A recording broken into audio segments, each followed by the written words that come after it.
when I talk to people about this show, the one episode that often tends to come up, the one episode that people have seen and that they liked and that they're really interested in, is the one about the Humanity Project and Charlie Burrell. So I thought it was about time that we had him back on the show and get talking about this again. Thanks so much for coming on. Thanks for having me on, my friend. For real though, every time I talk to people about this show, you know, just in conversation, they bring up the episode where you came on and talked about what you do.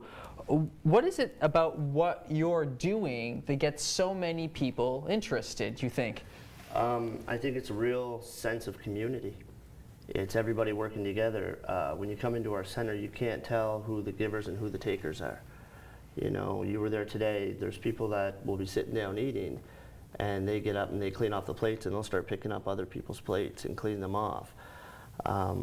You know, it's a real sense of community. Not everybody has money to give. Some people have time, some people have resources, some people have just food that they want to donate to help the community. So everybody has a part to play, and it helps them feel involved.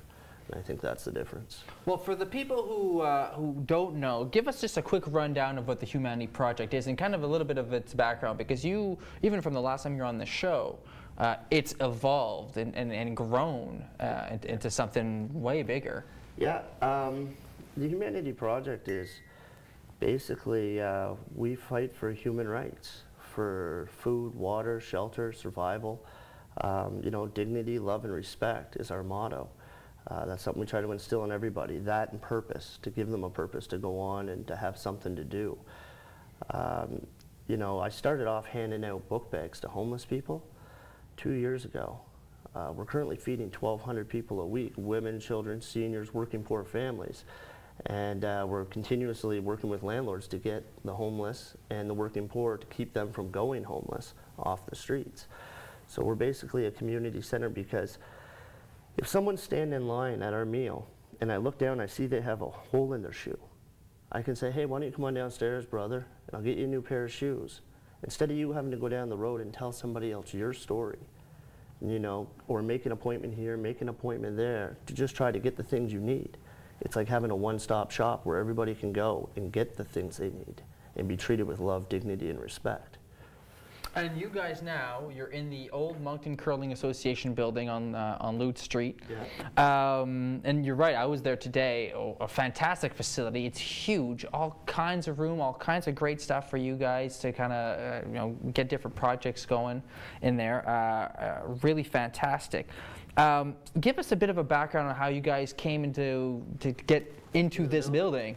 The building, last year, we seen a need that there was no suppers being served. So the Humanity Project, along with the charity, What Kids Need, we started working together and we formed what's called Feed the Community. And we were feeding people in a parking lot from July until December, and my oldest volunteer was 74 years old, and it's snowing on her, and we needed a place to go. One of the scariest decisions I've ever made since having this organization was the MCA was gracious enough to say, we will give you the building, but you have to pay the utilities. And we looked at the utilities, and in the winter months it was around $4,000 a month, and I didn't have $4,000 in the bank account.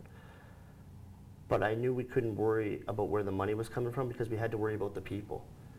And today, all of our bills are paid, because I just had faith in the people and the volunteers that are with us, have faith that by working together we truly can fix this. And it's working. I mean, it's working. Yeah. I was there today. It's a great operation.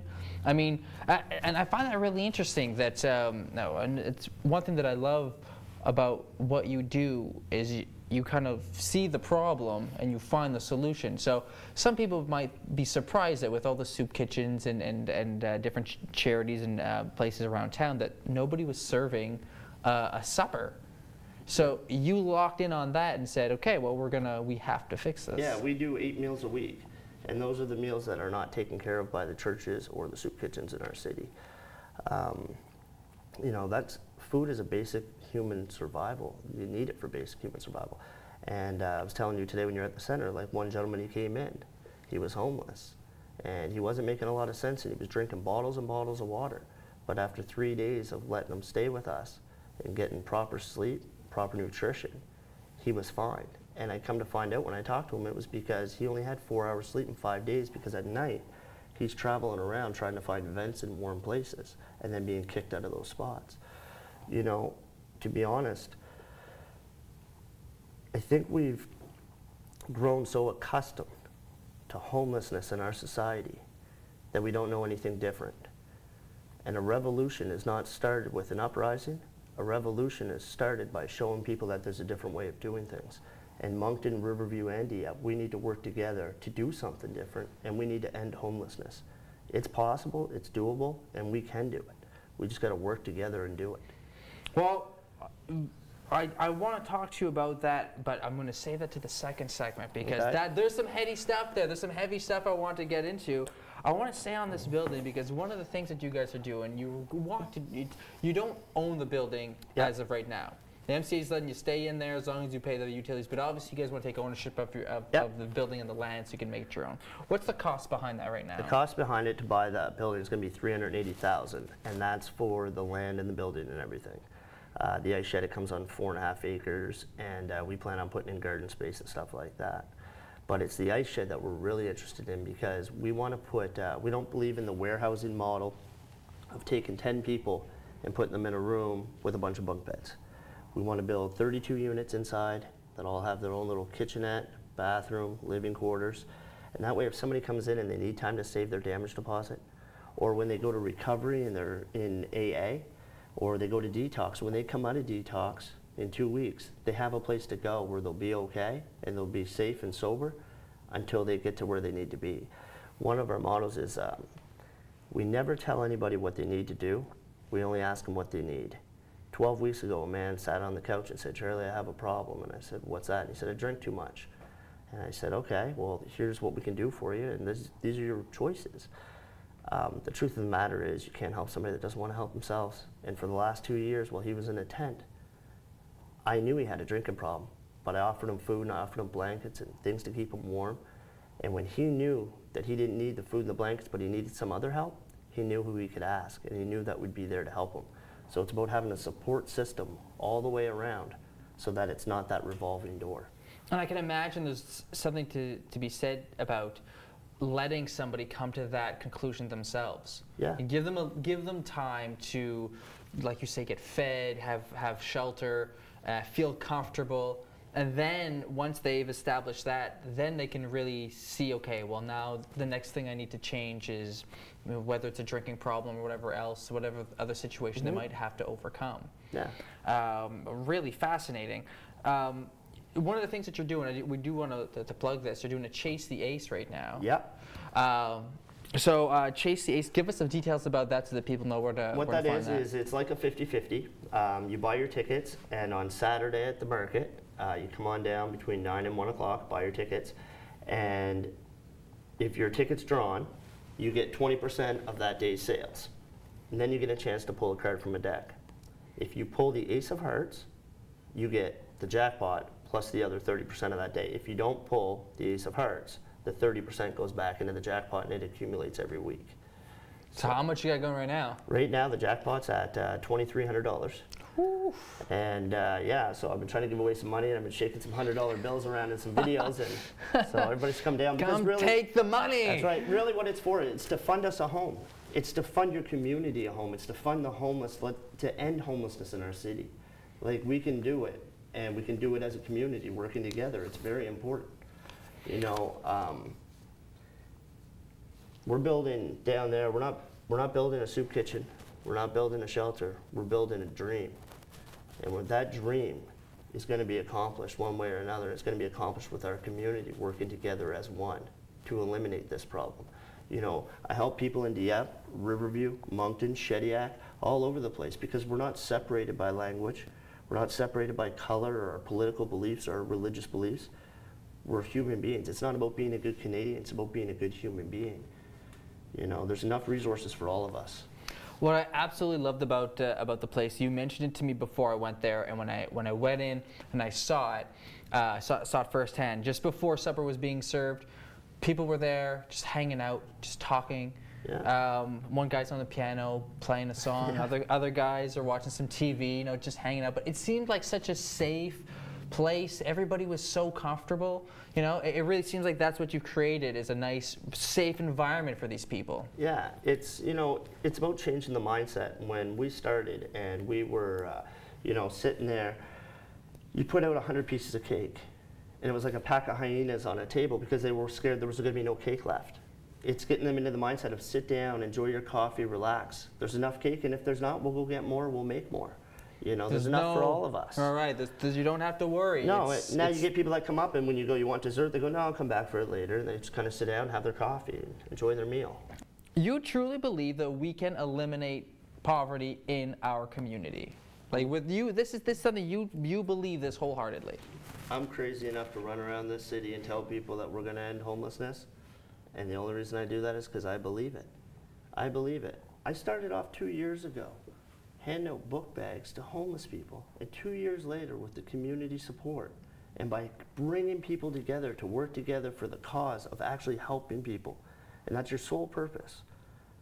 Look at where we're at 2 years later. Where are we going to be in 5 years or 10 years? You know, we're reaching out on Facebook to 50 to 100,000 people weekly. You know, it's insane how fast it's growing. But there's a lot of kind, caring, and compassionate people out there. And there's a lot of people that want to help but don't know how to help. You know, it's like I tell people, one of the biggest things I always hear is, I love to help, but I have no money. I'm not asking for your money. If you have money, that's great. It helps further our cause faster. But I'm not asking for your money. You got 5 minutes of time? You want to cook a roast? You want to come serve it a meal? You want to come full clothes? You know, like you've seen our trailer. Our trailer's 53 feet long, and it's full of clothes that we give out. They can walk in, go in, get what they need. You know, it's donated. People donate to us because we don't sell it to people, we give it to people. You know, so that's, a lot of people want to help, and they go, well, what do I do with this? You know, unfortunately right now, until we get the storage sorted out, we can't take any more clothes, but same with food. We've done over 500 family food boxes for families that sometimes don't qualify for the food bank, or it's an emergency and they need it right then and there because it's the middle of the night or whatever time. You know, there's a lot of people in this city that are hurting, and it's not even in the city, it's hard times in the Maritimes. And that's why we all have to stick together, to work together, to find solutions. Like I always say, you know, we're declaring war on poverty, and I'm dead serious when I say that, because poverty to me has been made a joke of long enough. With all the millions of dollars and what we're doing, you look at our economy and you got people that aren't working, they need jobs, they're coming to our center, but they're skilled tradespeople. Then you have people that need houses. Doesn't seem like rocket science. Employ these people to build the houses for these people, make affordable housing. You know, change the way we think and start working together on these issues. One thing that just comes to mind, just because we had, you know, Catherine Barnes, George Summers here, telling us a story about permanent settlers 250 years ago arriving looking for new beginnings and a piece of land, and they're waiting for a boat of provisions to come by to help them out, and it never comes. So the Acadians that were here and the Mi'kmaq people that were here helped them out, and right from the get-go you see that for the earliest beginnings of this community, it was built on people helping one another. You know, that's our heritage, really. You know, it's funny because during the holidays and during moments of tragedy, we come together as a society, we band together, and we help as fast as we can. We raise millions of dollars, we do tons of things, we fix the problem.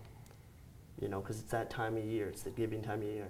Why can't every day be the giving time of year to look out for your brothers and your sisters? Because the honest to God truth is, and this is the truth, homelessness is not a guy with a brown paper bag holding a wine bottle. Homelessness is you. Homelessness is your neighbors, it's your friends, it's your family, it's the guy next door, it's people that you work with. That's what homelessness is. The amount of people that I find sleeping in their cars and working jobs is insane.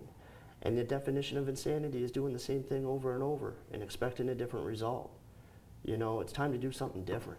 Oh, I mean, you're absolutely right. I mean, just when you look at the statistics of, I mean, not to sound like Bernie Sanders from the American election or anything, but you know, the top 1% are making so much more money that the middle class is shrinking because there are more people falling below the poverty line.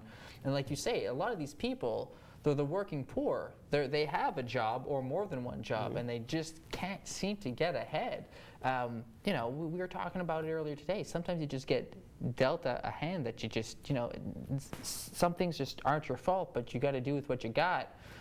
And you know, if anything else, you'd hope that the community will come and help you out to try to overcome those obstacles. For every person that I have met that is homeless, their issues for being homeless are as different as the individual themselves. You know, 5 days ago, we helped a lady whose son has a rare disease, and it's a life-shortening disease, and he can no longer walk. And now he's all depressed because he can't go out and play with his friends and he can't run. Well, that lady's fighting with the insurance company, and she was going to get thrown out on the street. Do you know what it cost us to keep her and her son housed so they weren't homeless? $300. $300. That's a helping hand up to help somebody and her crippled child. You know, and so that's this what insurance makes me sad. company was giving her a hard time for $300. No, not for $300. It's just insurance in general. You sign up for insurance, it takes you 30 seconds to sign up. But when you need that insurance, sure, it's a battle. Yep. So while she's battling with them and trying to manage their money and their, you know, their life, she's falling behind on her rent. And you know, some people, unfortunately, they don't care about that. So for $300 to keep somebody that's, you know, in a bad situation from being homeless, it was worth every penny. Absolutely. You alluded to it as well. A lot of the people that even volunteer at your facility are people that have either used it, or use it no longer have to, but they still want to volunteer. They still come and volunteer. That's fantastic. I mean, how many volunteers do you have? We have roughly about 200 volunteers. That's amazing. Yeah. That is excellent. Yeah. I mean, that's a big number of people that are looking to just come out and give you a hand.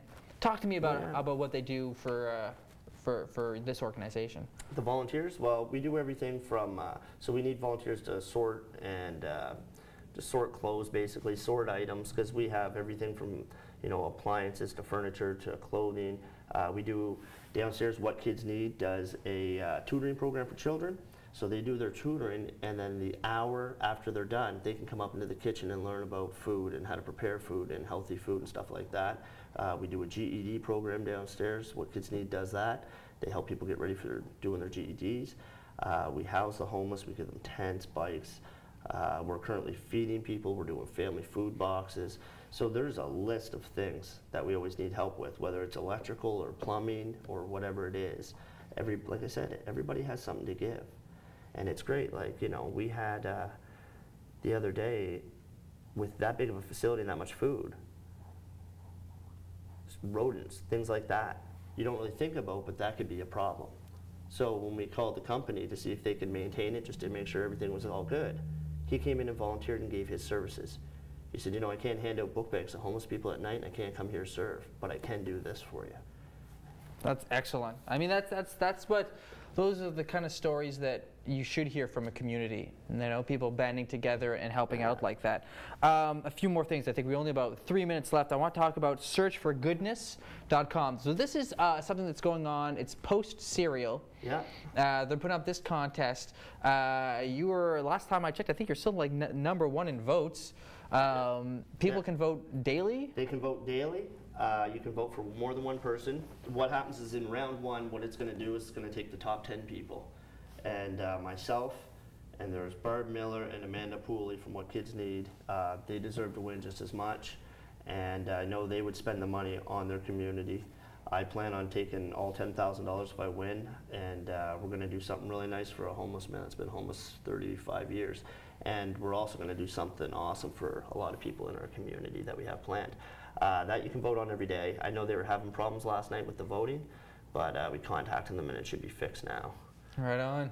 Right on. Well, that's excellent. I know I've been there. I've set in my votes. I think that's great. It's great to see you guys leading the charge up there too, because it's open. Was it open to like all of Canada? Or? Yeah, it's open to all of Canada. So all of Canada, and you know, those 3 people you mentioned are right there So at the top. We're all from here, Moncton, Riverview, and Dieppe. So let's pull together and get those votes in and try to keep us in the top 10. That way we can try to keep the money here to help our community.